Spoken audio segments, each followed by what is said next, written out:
नमस्कार साथियों, स्वागत है आपका हमारे इस वीडियो में। साथियों, आज हम इस वीडियो में बात करने वाले हैं राजस्थान पेंशन योजना 2026 के बारे में।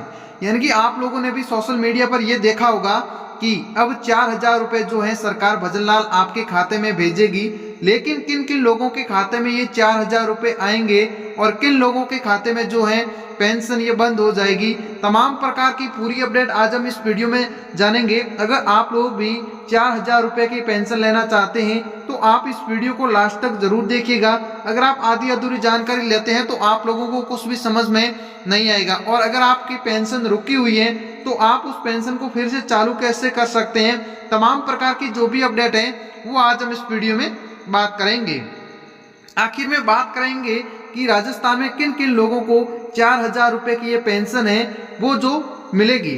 राजस्थान सरकार के अंदर सरकार मिलकर सामाजिक सुरक्षा पेंशन योजना देती है। मुख्य रूप से श्रेणी यानी कि जो ये नया लाभ है 2026 के अंदर 4,000 रुपए की ये बात चल रही है, ये आखिर में किन किन लोगों को मिलेगी तो वृद्धावस्था पेंशन, विधवा पेंशन, दिव्यांग पेंशन और अन्य विशेष श्रेणी महिलाएं, यानी कि दोस्तों ये उनको मिलेंगी जो बुढ़े लोग हैं और जो विधवा लोग हैं और जो विकलांग लोग हैं, उन लोगों को ये 4,000 रुपए मिलने की जो है संभावना बताई जा रही है।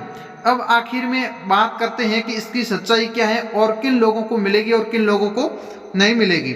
और इसका उद्देश्य है कि बुजुर्गों, विधवाओं और दिव्यांगों को हर महीने आर्थिक सहायता देना। दोस्तों देखो, सरकार यही चाहती है कि इन लोगों को, जो बुढ़े लोग हैं वो कमा नहीं पाते हैं और जो विधवा महिलाएं उसके घर में कोई कमाने वाला नहीं है और जो दिव्यांग विकलांग लोग हैं उन लोगों को आर्थिक सहायता देने के लिए सरकार जो है ये कदम उठा रही है।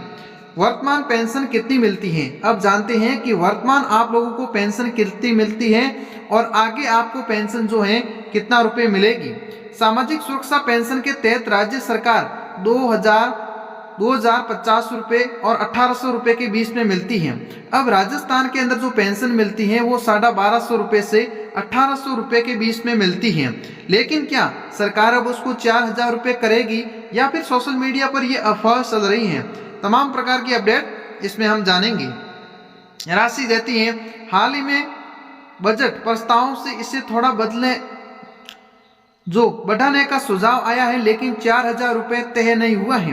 दोस्तों, सरकार ये चाहती है कि अभी तक इसको जो बढ़ाने का है वो अभी तक तय नहीं हुआ है, लेकिन सोशल मीडिया पर ये बात चल रही है 4,000 रुपए की।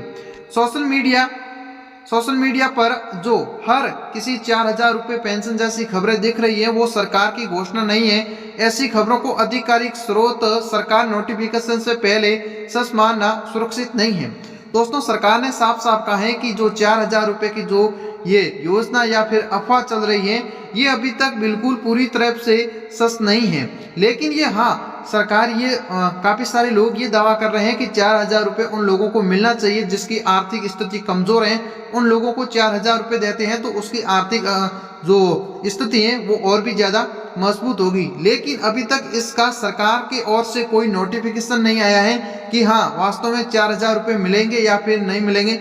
लेकिन ये सरकार कहती है कि 2026 के अंदर आप लोगों के पेंशन तो बढ़ के आएगी कितना वो अब सरकार के ऊपर डिपेंड करता है कि आप लोगों के जो जनवरी या फरवरी के महीने हैं वो महीने की पेंशन बढ़ के आएगी, लेकिन आएगा कितना वो सरकार के ऊपर डिपेंड करता है। किन लोगों को पेंशन मिलती है और सामान्य पेंशन पाने के लिए शर्तें। अगर आप लोग भी ये 4,000 रुपए की जो आने वाले टाइम में अगर 4,000 रुपए लागू होते हैं, 4,000 रुपए घोषणा की जाती है, तो आप इस पेंशन को लेने के लिए, इस लाभ को लेने के लिए क्या क्या करना पड़ेगा।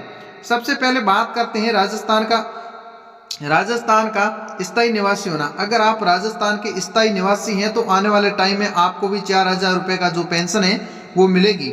आय और सामाजिक मानदंडों के भीतर होना और वृद्ध पेंशन आमतौर पर 60 साल से ऊपर होना। अगर आपकी 60 साल से उम्र आयु है तो आपको 4,000 रुपए की पेंशन मिल सकती है। विधवा पेंशन और विधवा महिला, आपको अगर विधवा पेंशन लेना है तो आप जो है विधवा महिला भी होना चाहिए। काफी सारे लोग ऐसे हैं जो विधवा महिला का सर्टिफिकेट बना के विधवा जो पेंशन ले रहे हैं, उन लोगों की पेंशन 2026 के अंदर बंद हो जाएगी। अगर आप लोग वास्तव में विधवा हैं और विधवा पेंशन लेना चाहते हैं 4,000 रुपए की राशि, तो आपको जो है सर्टिफिकेट बनाना बहुत ही ज़्यादा जरूरी है। दिव्यांगजन पेंशन के 40% या ज़्यादा विकलांग के सभी पात्र श्रेणियों राजस्थान सरकार के सामाजिक सुरक्षा से, अगर आप लोग 40% विकलांग है या 40% से ऊपर विकलांग है तो भी आपको 4,000 रुपये की जो पेंशन की है, जो आने वाले दिनों में जो सरकार घोषणा करेगी उसके बाद में आपके भी खाते में जो विकलांग लोग 40% है उसको भी संभावना बताई जा रही है।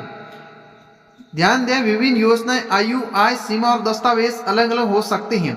अब आपको ध्यान ये देना है कि जो जिस किसी को भी मिलेगी उसकी आयु, आय और सीमा और दस्तावेज जो है अलग अलग हो सकते हैं। अब बात करते हैं कि पेंशन लेने के लिए क्या करना होगा। अगर आप लोग भी इन योजना का लाभ लेना चाहते हैं, आने वाले टाइम में 4,000 रुपये की पेंशन का लाभ लेना चाहते हैं तो आपको क्या क्या करना पड़ेगा। सबसे पहले बात करते हैं दस्तावेज के लिए।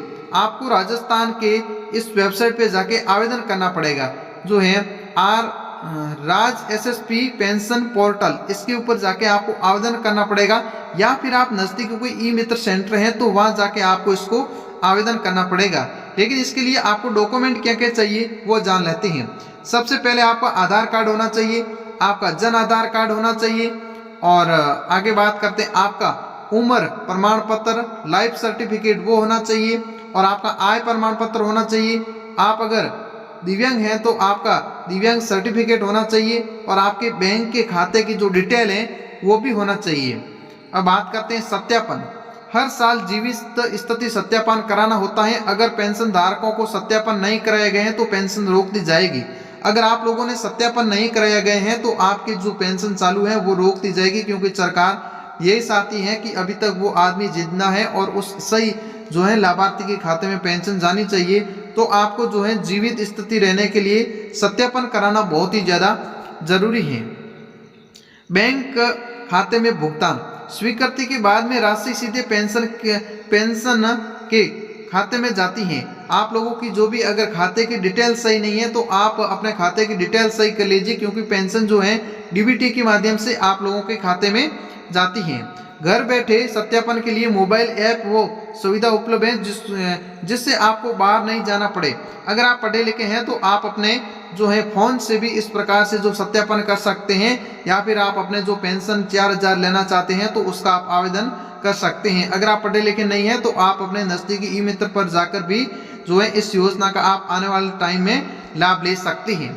अब दोस्तों बात करते हैं रुकी हुई पेंशन। काफी सारे लोगों की जो पेंशन है काफी महीनों से रुकी हुई है, तो उसके लिए आपको क्या क्या करना पड़ेगा और क्या क्या डॉक्यूमेंट वेरीफाई कराना पड़ेगा, तब जाके आपके जो खाते में है वो पेंशन आएगी। अगर आप लोगों की पेंशन रुकी है तो कारण आमतौर पर है। सबसे पहला है सत्यापन पूरा न होना, दस्तावेज उल्लंघन न होना। आप अगर पेंशन चालू रखना चाहते हैं, अपनी रखना चाहते हैं, तो आपको सबसे पहले क्या करना है कि अपना सत्यापन, आप लोगों ने वार्षिक सत्यापन नहीं कराए हैं तो आप जल्दी से कर लीजिए, उसके बाद में आपकी रुकी हुई पेंशन खाते में आ जाएगी। ऐसे मामलों में ऐप पोर्टल जीवन सत्यापन पूरा करें और सत्यापन होने के बाद में पेंशन फिर से चालू हो जाएगी। अगर आप लोगों ने अभी तक सत्यापन नहीं कराए हैं तो आप नजदीकी ई मित्र पर जाके सत्यापन करा लीजिए, उसके बाद में आपकी रुकी हुई पेंशन है वो आपके खाते में आ जाएगी।